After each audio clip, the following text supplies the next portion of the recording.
Chapter 2. Her current condition. You can tell the condition of a nation by looking at the status of its women. Jawaharlal Nehru. If we were to judge the condition of our nation by looking at the status of our women, what would we find? Since independence, great strides have been made in the areas of women's health and literacy. Today, we have female politicians, entrepreneurs, doctors, lawyers, engineers, and scientists. Today, many women enjoy far more liberty than did their mothers and grandmothers. Unfortunately, this liberty and equality has not reached the vast majority of Indian women. A brief look at their current condition illustrates this point. A snapshot of inequality. Illiteracy. Even after defining a literate person to be anyone who can just sign his or her own name or write a simple sentence, according to the last census in 2001, only 54% of our women were literate, as opposed to 75% of men. This is considered to be a staggering gender gap. Of those women who are considered to be literate, 60% have just a primary school education or less. Our country offers free and compulsory education for girls until the age of 14, and much progress has been made in this area. The difficult issue is keeping girls in school. Sometimes girls are withdrawn from school to fulfill family responsibilities. Fetching water, collecting fuel wood and fodder, caring for siblings, cooking and cleaning. Girls tend to perform more chores than boys, so the benefit of keeping a daughter at home is greater. There is also the perception that educating a daughter will not benefit her parents.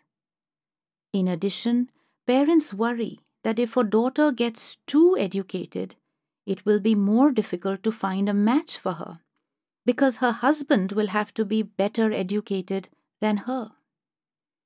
A related concern for parents is that the more educated a man they have to find for their daughter, the higher the dowry expenses. Often, girls are not allowed to attend school to protect their honor. Some parents are reluctant to allow their daughters to be taught by male teachers, or to attend schools that are not separated by gender. The distance from home to school is also seen as a risk to a girl's safety. Child marriage. Almost half, 47% of our daughters are married before the legal age of 18. There are many reasons cited for this. Unmarried girls are unsafe. Younger girls require less dowry. It is easier to find grooms for younger girls. In some regions, social pressure and old customs require girls to marry early, and it is very difficult for any one parent to defy the system. In other areas, the severe shortage of girls is resulting in more and more child marriages. Today, 40% of the world's child marriages occur in our country. Ill health. Today, one woman dies in childbirth every 5 minutes. This is a very high number by global standards. 1/5 of all maternal and child deaths during childbirth in the world occur in our country. The high incidence of child marriage has a lot to do with this, because maternal mortality is 5 times higher for girls under 15. Poor access to health care is another reason. Less than half of all births in the country are supervised by healthcare professionals. Indian women are often the last to eat in their homes and often unlikely to eat well or rest during pregnancy. Almost 60% of pregnant women are anemic. Ill health during pregnancy is compounded by illiteracy and ignorance, because a large percentage of pregnant women are extremely young teenagers. As a result, they give birth to low-weight babies and tend not to know how to feed them. Almost half, 48% of our children under age 5 are stunted, an indicator of chronic malnutrition. And 70% of children under age 5 are anemic.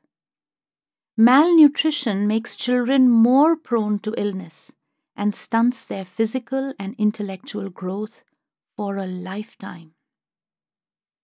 If this child is a girl, she has the worst of it because there is gender bias in feeding practices. Infant boys are fed more often and for longer periods of time. Medical attention, even basic preventative care like vaccinations, is often withheld from girls. The issues of education, child marriage, and health are intricately intertwined. For example, just a few years of schooling for the mother has been found to reduce the infant mortality rate by 40%. Financial dependence. A vast majority of women work throughout their lives.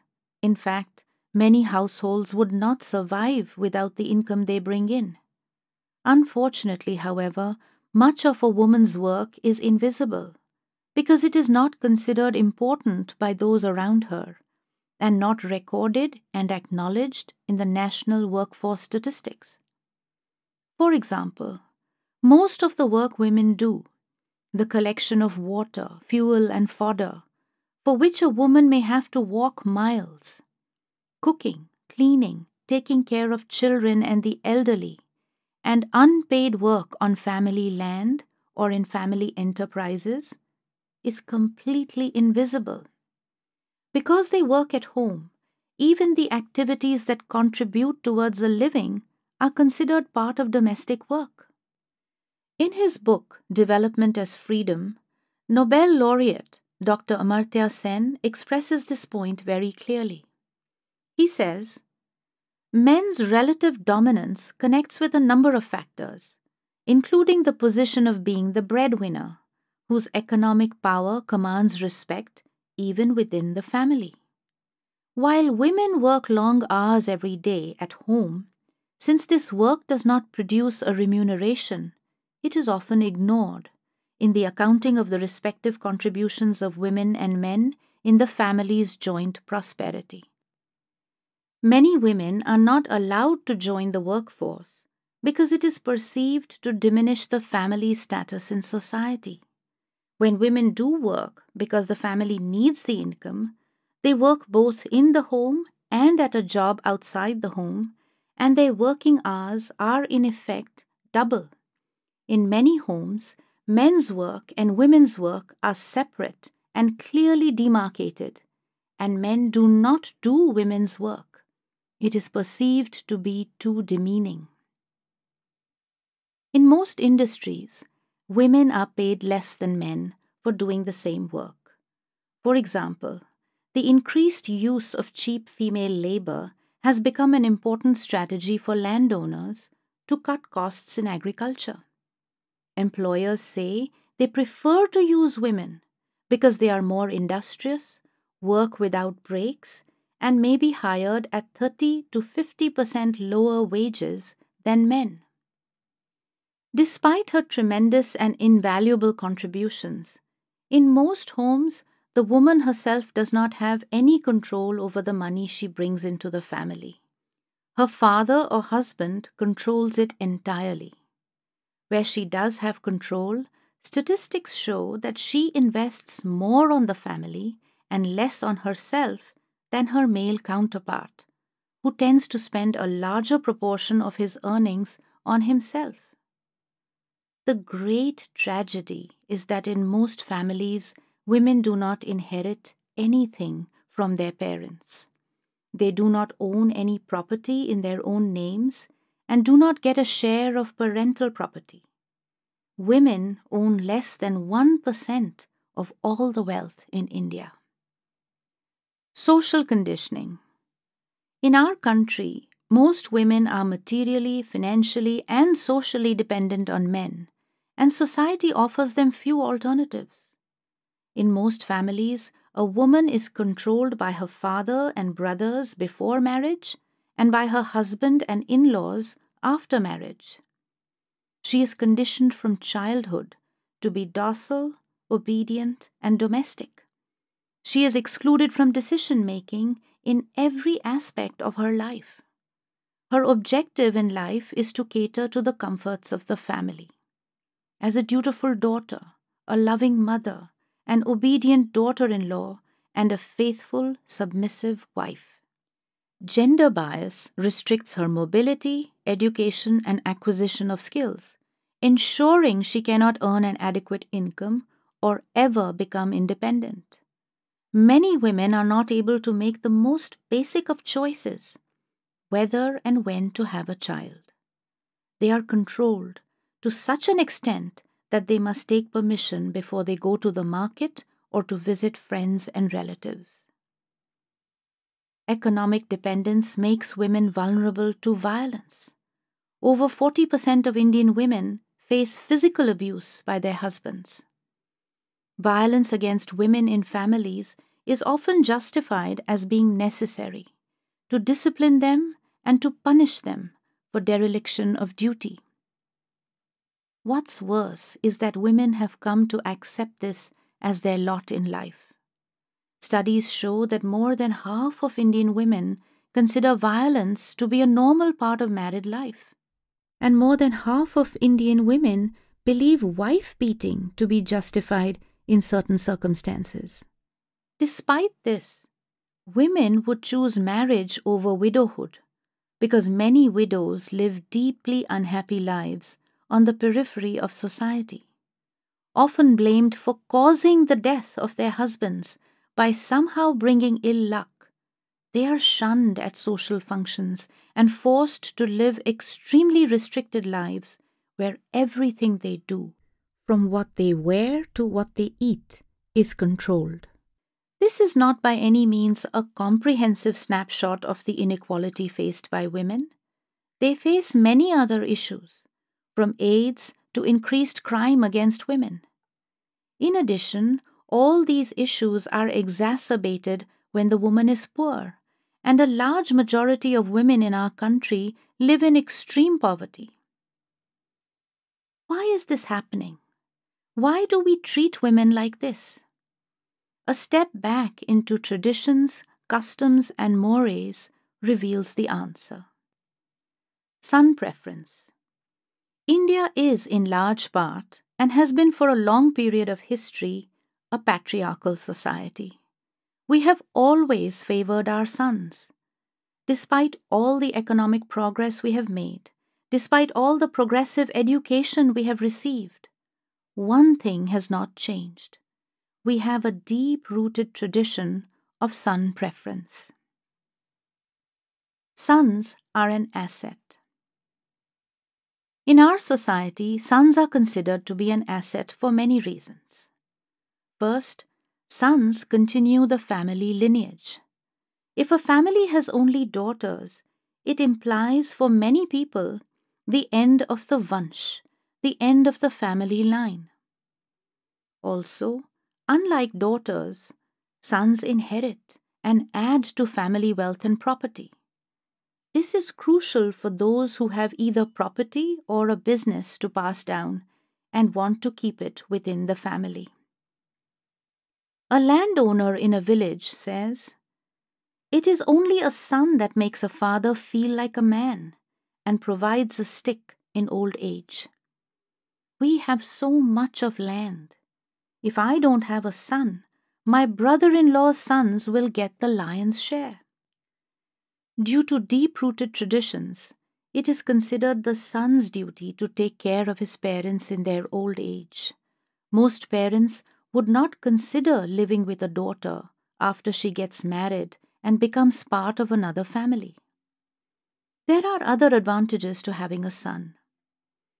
When parents die, convention dictates it is the son who lights the funeral pyre and performs particular rituals. there are many who believe they will not achieve salvation if they do not have a son to perform their last rites. In addition, there is a perception that sons defend the family and exercise family power. Traditionally, among the warrior castes, sons were a source of pride and strength. Daughters were a source of vulnerability. The desire for sons is not restricted to men alone. Women want sons too, and not just for the reasons mentioned. In our society, a woman's status increases when she gives birth to a son, increases further when her son reaches marriageable age, and increases even further when she becomes a mother-in-law. Daughters are a liability. Daughters are considered to be a liability and often an unbearable burden. Traditionally, daughters are believed to be paraya dhan, another's wealth. Many parents believe they feed, clothe, and educate daughters only to have that investment completely taken over by the in-laws, because even if the girl is earning, her parents have no right to that earning. There is an oft-repeated saying that bringing up a girl is like watering a neighbor's garden. Perhaps the greatest challenge is that daughters are a huge financial burden, especially for the poor and middle classes, because of the crippling expense of marriage and dowry. Besides this, the cultural norms are such that daughters cannot be expected to take care of their parents in their old age. Another mark against them is that daughters have to be brought up with great care and caution due to the increasing lack of safety for women in our society. Daughters also have a lower earning potential compared to sons. And finally, the challenge of raising a daughter does not end after she gets married. Very often, a daughter is harassed and goes through great suffering at the hands of her husband and in-laws, further exacerbating her parents' pain and stress. The combination of all these factors makes the birth of a daughter a painful event rather than a joyful one. The question we must ask ourselves is this: if our social norms dictate that a young girl's parents are not able to welcome her into the world with joy, what are the chances that society will subsequently allow her a life of dignity and respect? A North Indian folk song goes, "O God, I beg of you, I touch your feet time and again. Next birth, don't give me a daughter, give me hell instead." Dowry. Dowry is an Indian tradition that, far from serving any useful purpose, is poisoning our society. One would expect, with increased education, economic growth, and globalization, that the practice of dowry would die a natural death. Contrary to expectations, the practice has increased substantially in the past few decades. Initially, dowry was something the rich indulged in. Now it has penetrated deep into the lower income groups, creating a tremendous economic burden on families. Many families in difficult financial circumstances feel harassed when a girl is born because they know the expense of getting her married and giving her a dowry will be financially crippling. The question of saying no to dowry does not arise. In most cases, refusal to offer a dowry will seal a girl's fate as a spinster and bring shame upon her family. What makes it worse is that dowry is not a one-time financial transaction. Demands for dowry can go on for years after the marriage. Religious ceremonies and the birth of children often become occasions for further requests for money, cars, or household articles. The inability of the bride's family to comply with these regular demands often leads to the daughter-in-law being subjected to the threat of divorce, abuse, and very often severe torture. More often than not, A girl's parents know she is being harassed or tortured, but do not speak up or provide refuge because society would ostracize them. In many cases, when the ill treatment becomes unbearable, a young woman will commit suicide to escape from it or to save her parents from further pain and financial ruin. In the worst cases, kitchen accidents occur. Wives are simply killed by the husband's family to make way for another marriage, which is, in effect, a new financial transaction. Although dowry has been around for a while, it is India's recent materialism which has had a direct impact on this newer phenomenon of dowry-related crime. The first dowry death in India was reported in the mid-70s. Today, a dowry-related death is reported once every 65 minutes. Cruelty by husband and relatives is reported once every 7 minutes. These numbers are likely to be severe underestimates of the actual scale of dowry-related crime, most of which goes unreported. Most women suffer in silence for many reasons. They have children at home. They are financially dependent on their husbands. Shelters are often unbearable choices where hygienic conditions are below par, and vulnerable women are further exploited. Law enforcement is apathetic. Parents are not supportive, and society would blame and shun them if they left their husbands. A lethal combination: son preference, dowry, and India's new materialism.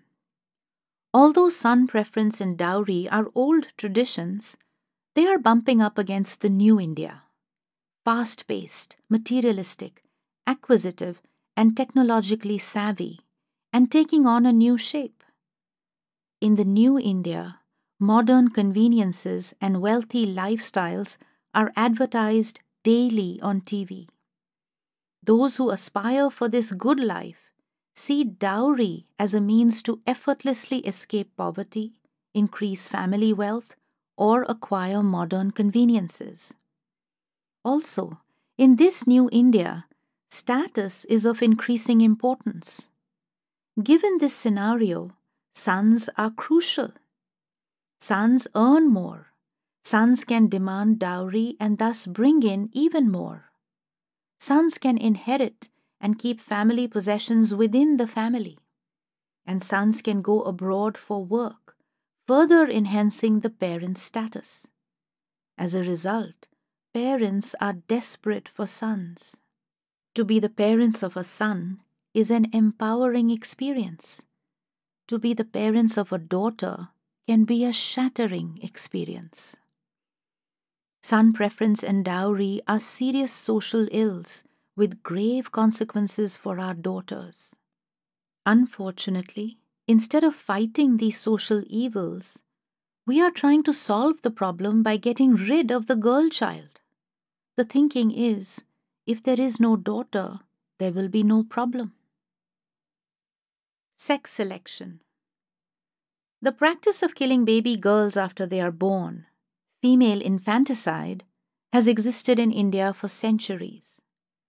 In the newspaper Dainik Bhaskar, Dr. Kirti Kesar is quoted as saying, "In Punjab, Haryana, and Rajasthan, the practice of killing newborn girls is part of our history. When a girl was born, the head of the family would place a ball of cotton in one hand and a piece of jaggery in her other hand and say to her, 'Spin the cotton and eat the sweet. Next time, don't come yourself. Send your brother instead.' The baby girl was then placed in an earthen pot and the mouth of the pot sealed. The midwife was sent to abandon the pot in some deserted place. This was an accepted practice in society. It was viewed neither as a sin nor as an unlawful act. Contrary to what one might expect, This practice has increased substantially in recent decades. A personal account during fieldwork in the research paper 45 Million Daughters Missing goes, when a male child is born, women bang thalis, metal plates, or fire in the air to announce his birth. But if a girl is born, an elderly woman of the house goes and asks the male members, Barat rakhni hai ya lautani? Do you want to welcome the marriage procession, or shall we bid them to return? If the reply is lautani hai, to return, everyone leaves and the mother is asked to put tobacco into the girl's mouth. There is no question of resistance, as it would mean that the mother herself is at risk of either being killed or thrown out of the house. With the advent of more advanced technologies, the practice of infanticide has transformed itself into the less overt and far more prevalent practice of female feticide. Technology now makes it possible to detect the sex of the child in the womb, and many parents, once they find out it is a girl, choose to abort the fetus. What is the scale of sex selection in our country? The scale of sex selection is estimated using an indicator called sex ratio, the ratio of females per 1,000 males. In most countries, women exceed men because women tend to outlive men.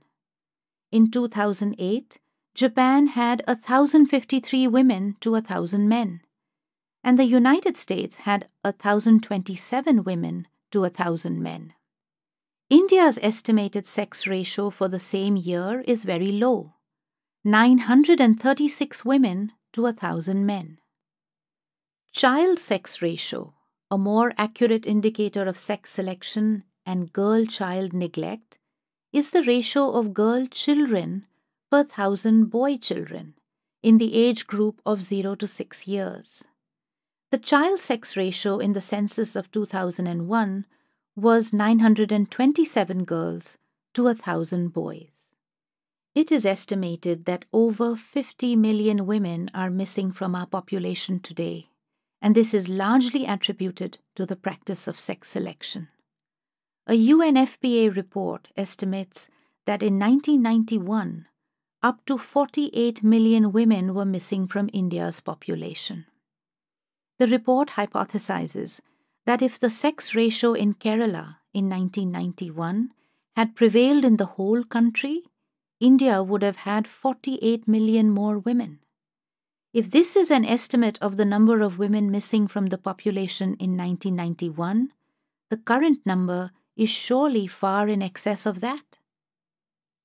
One would imagine it must be the most rural, poor, and illiterate families who are killing their daughters. However, the opposite is true. Urban India is doing it more than rural India. The sex ratio is far worse in urban India than in rural India. There are some urban communities with as few as 300 girls per 1,000 boys, and it is India's major metropolises that have some of the poorest sex ratios. The rich are doing it more than the poor. Again, contrary to expectations, the rich and the middle class are eliminating daughters at a faster rate than the poor. For the poor, the motivation to abort a daughter is the fear of having to pay dowry at a later date. Affluent families can afford the dowry, but they have either a business or property to pass down, and as a result, are obsessed with the idea of having sons. The literate are doing it more than the illiterate. One might expect that increased education would solve the problem, but educated families are sex selecting more than illiterate families. Urban, educated, and prosperous parents tend to have smaller families, have knowledge of the latest technology, and can more easily afford the expenses of ultrasounds and abortions. As a result, an increasing number of families are using technology to balance their families. The PC and PNDT Act was enacted in 1994 and amended in 2003, making sex selection an illegal criminal act in India. But law enforcement has not been effective in stemming the tide of this horrific form of gender discrimination. The systemic elimination of daughters from our society has reached such crisis proportions that some people have called it a holocaust and a silent genocide.